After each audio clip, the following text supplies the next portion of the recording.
जय श्री कृष्ण। ज्ञान सागर बाय बिजल पुरोहित में आप सभी का स्वागत है। तो आज मैं आपको सुनाऊंगी दुर्गा सप्तशती का 10वां अध्याय, और वो भी संपूर्ण हिंदी में। शुंभ का वध।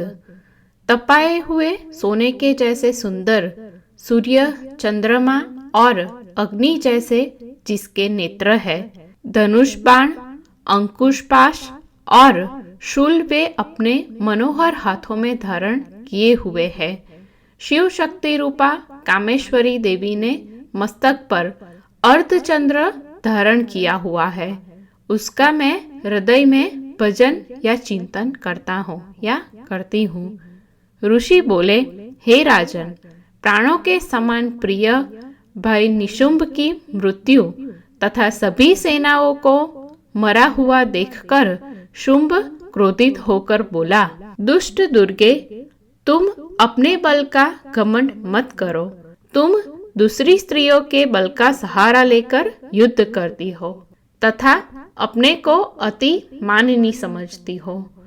देवी ने कहा, हे दुष्ट, मैं अकेली ही हूँ। इस विश्व में मेरे अतिरिक्त दूसरी कौन है? ये सब शक्तियाँ मेरी विभूतियाँ हैं। अतः देख, ये सब शक्तियाँ मुझ में ही विलीन होती है। उसके बाद ब्रह्माणी आदि समस्त शक्तियाँ देवी के शरीर में लीन हो गई। उस समय केवल अंबिका देवी का रूप ही रह गया। देवी बोली, मैं अपनी ऐश्वर्य शक्ति से अनेक रूपों में यहाँ उपस्थित हुई थी। उन सब रूपों को मैंने समेट लिया है। अब मैं युद्ध में अकेली ही खड़ी हूँ। तुम भी युद्ध के लिए सावधान हो जाओ। ऋषि कहते हैं, उसके बाद देवताओं तथा असुरों को देखते ही देखते देवी और शुंभ दोनों में युद्ध होने लगा। तीक्ष्ण बाणों की वर्षा, कष्ट देने वाले तीक्ष्ण शस्त्रों अस्त्रों के प्रहार से सब लोगों को भय देने वाला उन दोनों में भयंकर महायुद्ध हुआ।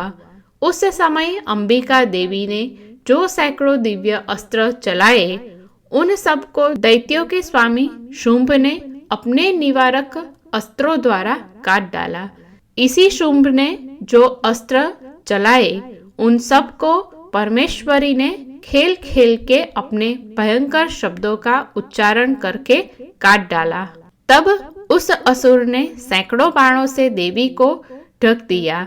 देवी ने भी कुपित होकर अपने बाणों से उसके धनुष को काट डाला। धनुष के कट जाने पर दैत्येंद्र शुंभ ने शक्ति नामक अस्त्र उठा लिया, परंतु वह अभी शक्ति को चला भी न पाया था। देवी ने अपने चक्र से उसके हाथ की शक्ति को काट डाला। दैत्यों का स्वामी शुंभ सैकड़ों चंद्रमा और सूर्य के समान चमकती हुई ढाल और तलवार हाथ में उठाकर देवी की ओर दौड़ा। उसको आते देख चंडिका ने अपने तीक्ष्ण बाणों द्वारा सूर्य की आभा के सदृश चमकने वाली उसकी ढाल और तलवार को काट डाला। तत्पश्चात शुंभ के घोड़े और सारथी मारे गए। धनुष तो पहले ही नष्ट हो चुका था।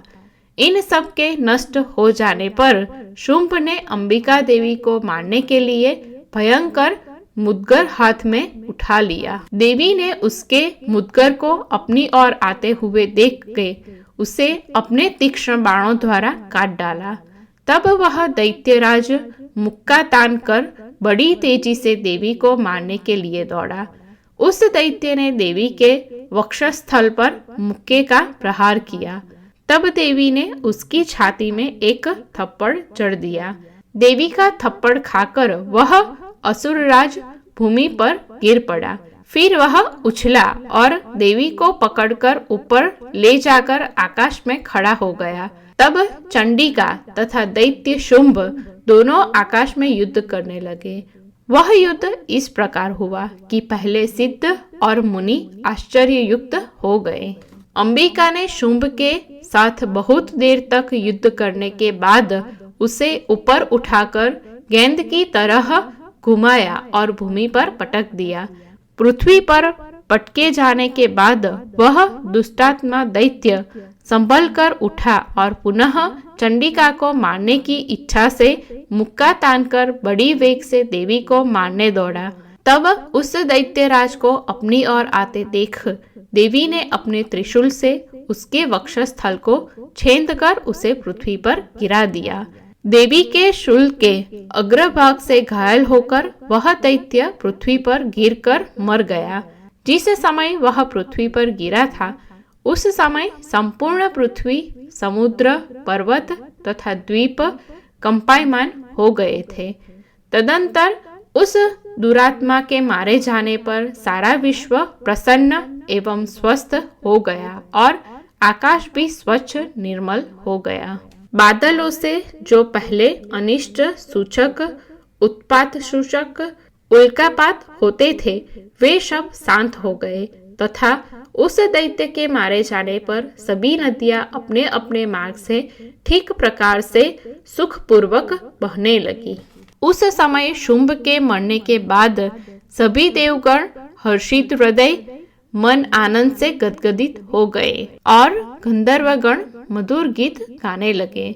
दूसरे बहुत से गंधर्व बाजे बजाने लगे, अप्सराएं नाचने लगी, पवित्र वायु बहने लगी, सूर्य की प्रभा उत्तम हो गई अर्थात सूर्य का प्रकाश बढ़ गया, सूर्य निर्मल किरणों वाला हो गया और अग्नि की ज्वाला जो शांत हो चुकी थी स्वयं प्रज्वलित हो उठी तथा दिशाओं में जो भयंकर शब्द सुनाई पड़ते थे वे सब शांत हो गए। तो यह था हमारा आज का विषय और वीडियो। हमारा आज का विषय और वीडियो आपको कैसा लगा हमें ज़रूर बताइए और अभी तक हमारे चैनल को सब्सक्राइब नहीं किया है तो जल्द से जल्द हमारे चैनल को सब्सक्राइब कीजिए। आप सभी का धन्यवाद। जय श्री कृष्ण, जय माता दी।